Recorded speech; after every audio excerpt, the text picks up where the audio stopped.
2, 3. We'll start chopping wood.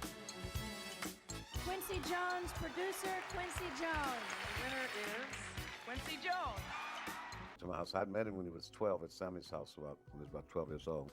And I remember at the Academy Awards hearing Michael, when he was little, sing Ben, the love story about the rat.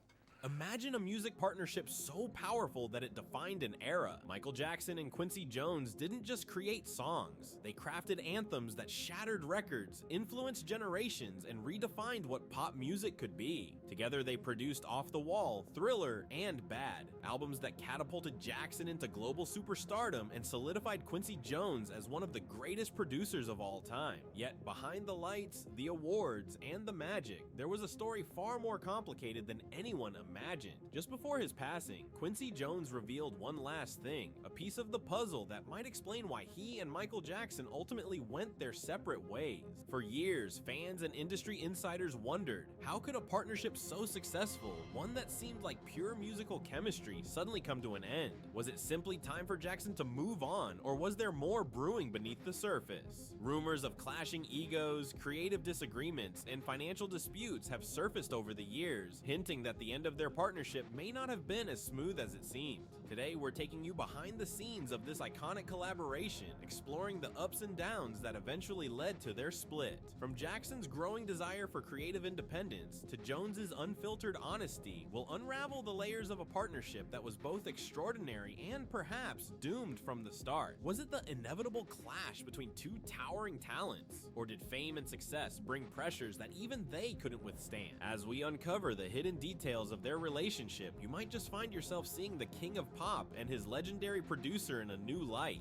This is the real story of why Quincy Jones stopped working with Michael Jackson and what it reveals about the cost of greatness. It all began in the late 1970s, a time when Michael Jackson was on the brink of a solo career transformation. Up until then, he was known primarily as the young lead of the Jackson 5 with an undeniable talent and star power, but still in need of a breakthrough as an adult artist. Enter Quincy Jones, an accomplished producer, arranger, and musician with decades of experience. The two met on the set of The Wiz, where Jackson starred as the Scarecrow, and something clicked. Jones saw potential in Jackson that went beyond his boyish charm and impressive vocal range. He saw an artist with the drive and ambition to conquer the world. Their collaboration on Jackson's Off the Wall album was the start of something extraordinary. Released in 1979, it was the record that announced Jackson's arrival as a solo powerhouse. With Jones's innovative production and Jackson's infectious energy, Off the Wall blended funk, disco, pop, and soul in a way that had never been done before. Hits like Don't Stop Till You Get Enough and Rock With You dominated the charts, and the album became an instant classic, selling millions and redefining pop music. But this was only the beginning. Their partnership would soon take them even further. When they teamed up for Thriller, neither could have predicted the impact it would have. Released in 1982, Thriller wasn't just an album, it was a cultural phenomenon. It shattered records, becoming the best-selling album of all time, and brought Jackson a level of fame that few had ever experienced. From Billie Jean to Beat It and the iconic title track, Thriller was a masterpiece crafted by two artists at the peak of their powers. At the height of their collaboration, it seemed like there was nothing they couldn't achieve together. They had created a sound that was fresh, powerful, and universally appealing, a fusion of Jackson's raw talent and Jones's polished, genre-defying production. Together, they had become an unstoppable duo, a force that transformed pop music and left an indelible mark on the industry. But as Jackson's success grew, so did his ambitions, and the very chemistry that had propelled them to new heights would soon become a source of tension. Their partnership, which had started with such promise, was about to face challenges neither could have foreseen. As Thriller shattered every imaginable record, Michael Jackson's confidence soared. He was no longer just a pop artist, he was an icon, a phenomenon. With this newfound success came a stronger desire to define his own artistic identity. Jackson was evolving, and he felt it was time for his music to evolve with him. He had ambitious ideas, a vision for his career that was becoming more distinct, more daring, and while Quincy Jones had been instrumental in shaping his sound, Jackson began to feel a growing urge to take the reins himself. The shift became evident as they worked on Bad, Jackson's third solo album with Jones. By this point, Jackson wanted to explore new styles, push boundaries, and experiment with sounds that went beyond Jones's polished production style. He wanted Bad to be edgier, bolder, and more of a statement, something that reflected the complex person he was becoming both on and off the stage. Jackson's instincts were evolving, and he felt a need to express himself without limits. But this change in vision didn't sit easily with Quincy. Known for his meticulous production techniques and commitment to high standards, Jones was used to overseeing every detail, ensuring that each track was flawless. Jackson's desire to take more control clashed with Jones's own approach to producing, creating a subtle tension in the studio. Jones had always been Jackson's mentor, but now Jackson wanted to break away, to step out from under that guidance and assert himself as his own creative force. One particular incident during the recording of Bad illustrated the growing divide. Jackson had envisioned a harder, more aggressive sound for some tracks, while Jones leaned toward a polished, radio-friendly approach. Jackson pushed for more experimental sounds, even hiring additional musicians and producers to bring his ideas to life. It became clear that Jackson was ready to step into the role of a producer himself, a move that both excited and frustrated Jones. This creative tension was a double-edged sword. It inspired incredible music, but also foreshadowed a rift that was only getting deeper. Jackson's ambition to carve his own path marked a turning point in their relationship. He was determined to push boundaries, but Jones had his own methods, his own legacy to protect. And as the recording sessions continued, it became evident that their partnership was starting to fray. The chemistry that had once been their strength was slowly becoming a source of conflict, setting the stage for the end of an era. As Michael Jackson's star continued to rise, so did his sense of independence and desire for control over every aspect of his career. This shift wasn't just about the music, it was also about his identity as an artist and a person who now had the influence and reach to shape his own legacy. Quincy Jones, known for his straightforward and sometimes blunt approach, had always been the guiding force, balancing Jackson's creative energy with his experience and skill. But as Jackson stepped further into his own vision, their contrasting personalities began to clash. Jackson was notoriously private, meticulous, and deeply introspective, often preferring a quiet, controlled environment. In contrast, Jones was charismatic, outspoken, and unafraid to challenge anyone he worked with, including Jackson. Jones's candid style, which had once been a source of mentorship, started to feel intrusive to Jackson. For someone who had always been scrutinized by the public, Jackson was now craving a space where he could be in control, free from anyone else's influence, even that of his longtime mentor. Behind closed doors, this dynamic created friction. Jackson was no longer just an artist working with a producer. He was a global icon who wanted complete authority over his image, sound, and message. Rumors began to circulate about heated arguments in the studio, disputes about song arrangements, lyrical choices, and even the direction of Jackson's evolving image. Some sources suggested that Jackson was beginning to feel boxed in by Jones's influence, wanting to break free from the formulas that had once brought them success. These creative disagreements were also a matter of power. Jackson was now at a point where he wanted to steer his career, to make decisions without feeling bound by anyone else's opinions. Jones, however, was accustomed to calling the shots as a producer, especially with artists he had mentored. The push and pull between them grew, with both men unwilling to compromise on their vision. For Jackson, this struggle was about autonomy. For Jones, it was about maintaining the quality and artistry that defined his career. The tension was palpable. Jackson wanted to carve his own path, while Jones wanted to maintain the standards that had led to their success. The partnership that had once thrived on mutual respect and collaboration was now strained by two powerful personalities moving in opposite directions. This power struggle was slowly pushing them apart, laying the foundation for the eventual end of their collaboration. By the late 1980s, Michael Jackson's fame had reached astronomical heights. He was no longer just a pop star, he was a cultural icon with global influence. His voice, his moves, even his fashion choices became iconic symbols that transcended music and defined an era. With this unprecedented fame, Jackson began to realize the full extent of his power, not only over his fans, but over his career. He no longer saw himself as an artist under a producer's guidance. He saw himself as the architect of his own legacy. As Jackson prepared to record Dangerous, his first album without Quincy Jones, he was eager to explore new sounds and ideas that reflected his evolution as an artist. He had a vision that was ambitious and unrestrained, blending pop with elements of rock, gospel, R&B, and even New Jack Swing, a sound that was emerging and resonating with the youth of the time. Jackson wanted to connect with this new generation and create something entirely different from what he and Jones had crafted together. For Jackson, working with Jones had been an incredible journey, but he felt that he had outgrown the boundaries of that partnership. He began seeking out fresh talent, working with producers like Teddy Riley, whose innovative approach to production aligned with the bold direction Jackson envisioned.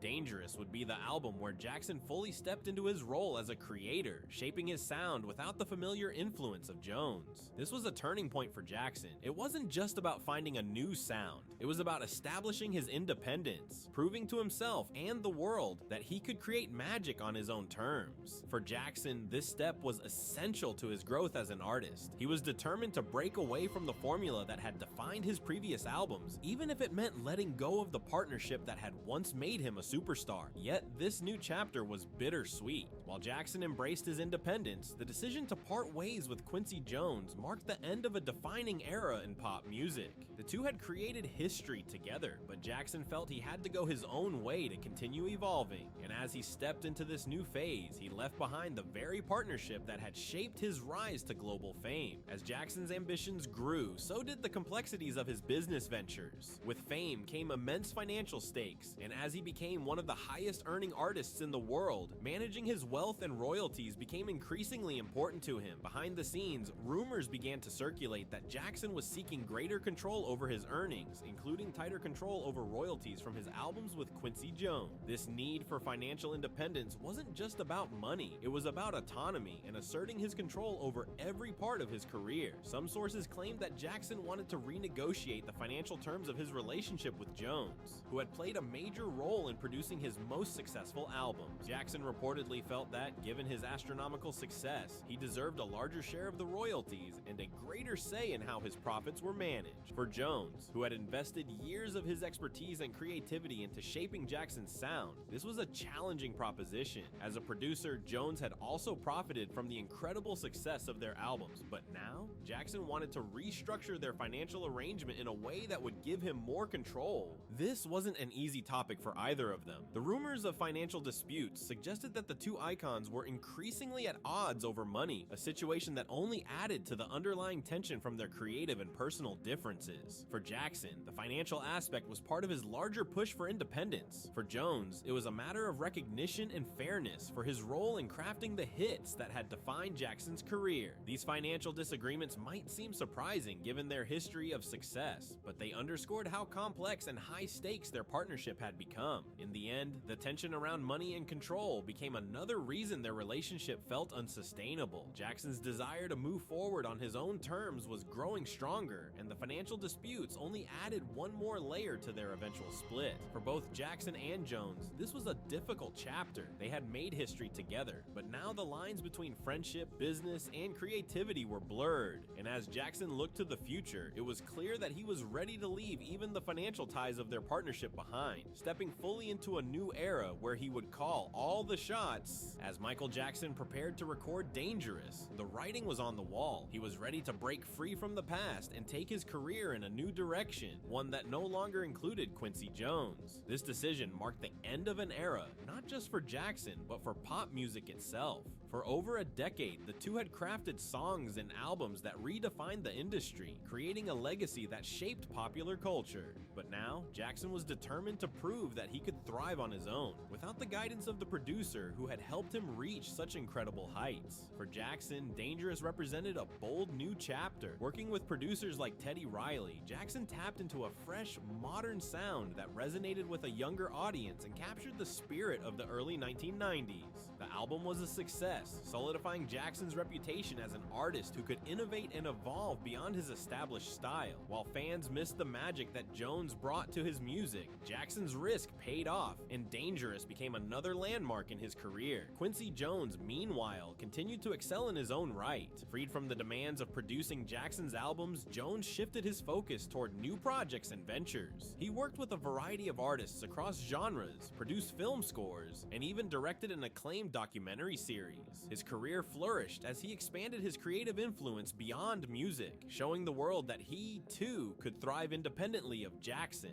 Yet despite the success they each found separately, neither could fully escape the shadow of their work together. The legacy of Off the Wall, Thriller, and Bad was undeniable. These albums had transformed both their lives and left an indelible mark on music history. Jackson and Jones would occasionally reflect on their time together in interviews, acknowledging the impact they'd made made and the groundbreaking work they'd achieved. But they never worked together again, and both men seemed to accept that their collaboration was a unique moment in time, one that couldn't be recreated. In later years, Jones would speak openly about their split, sometimes hinting at the challenges of working with Jackson and the creative differences that ultimately drove them apart. He often expressed pride in the music they'd made, but also seemed content to let that chapter remain in the past. For Jackson, moving forward without Jones was part of his journey as an artist, a path he felt he had to walk alone. Their split marked the end of a remarkable partnership, but their influence lived on. Even as they pursued their separate careers, the music they created together continued to inspire and shape the industry. And while they each carved out their own legacy, the world would always remember them as two giants who, for a time, came together to make magic. Years after their split, Quincy Jones began to speak more openly about his time working with Michael Jackson. In interviews, Jones would reminisce about their legendary collaboration, often with a mix of pride and realism. He acknowledged the groundbreaking success they'd achieved together, describing it as a rare moment in music history when everything seemed to align perfectly. However, as he looked back, Jones also shared insights into the challenges that had surfaced behind the scenes, painting a more complex picture of their relationship. Jones revealed that working with Jackson was both exhilarating and demanding. As Jackson's fame grew, so did his ambition and his desire for absolute control, which sometimes created tension in the studio. Jones didn't shy away from admitting that their creative differences became harder to manage as Jackson's vision evolved. He respected Jackson's ambition, but hinted that at times it felt like he was dealing with a perfectionist who was never fully satisfied, constantly pushing for more. Despite the tension, Jones spoke with genuine admiration for Jackson's dedication and work ethic. He recognized Jackson's genius, his drive to innovate, and his relentless pursuit of excellence. According to Jones, Jackson wasn't just a pop star, he was a true artist who constantly strived to break boundaries, sometimes at the cost of personal relationships. Jones expressed that while the split was difficult, he understood why Jackson felt the need to move on. It was part of Jackson's journey to grow and explore his own path, even if that meant leaving behind the producer who had helped shape his sound. In reflecting on their partnership, Jones often described it as a perfect storm, a collaboration that was as intense as it was impactful. He didn't regret the end of their partnership, accepting that it was simply time for both of them to go their separate ways. But he remained proud of the work they'd done together, often calling it some of the best music he'd ever produced. Jones's candid reflections offer a rare glimpse into the complexities of their relationship, reminding the world that even the most successful partnerships are not without their struggles. In the end, Jones saw their split not as a failure, but as a natural conclusion to an incredible era in music. Their time together had passed, but the music lived on, a testament to what they'd achieved. As Jones himself put it, "We made history," and that's something you can never take away. The story of Michael Jackson and Quincy Jones isn't just a tale of two talented individuals, it's a glimpse into the complexities of creativity, fame, and ambition. Together they crafted music that broke boundaries, inspired millions, and set the gold standard for pop. Yet as powerful as their partnership was, it was also fragile, built on two strong-willed individuals with visions that eventually led them in different directions. Their split was not simply a matter of creative differences or financial disputes. It was the inevitable result of two artists who both sought to grow, even if it meant growing apart. Jackson and Jones each went on to achieve remarkable things, but they would never again create the kind of magic they did together. Their time as collaborators left an indelible mark on music history, one that continues to resonate decades later. In their reflections, both men acknowledged the significance of what they had accomplished, and perhaps even accepted that their split was the natural end to a journey that had run its course. So what can we learn from their story? Maybe it's a reminder that the greatest partnerships are often the most complex, fueled by both synergy and tension. Or perhaps it's a testament to the price of greatness, that sometimes to reach new heights, even the closest alliances must come to an end. Let us know in the comments. Do you think their split was inevitable? Or could they have continued creating together? And what do you think about the music they left behind? One thing is for sure, the legacy of Michael Jackson and Quincy Jones will forever be a part of the soundtrack of our lives.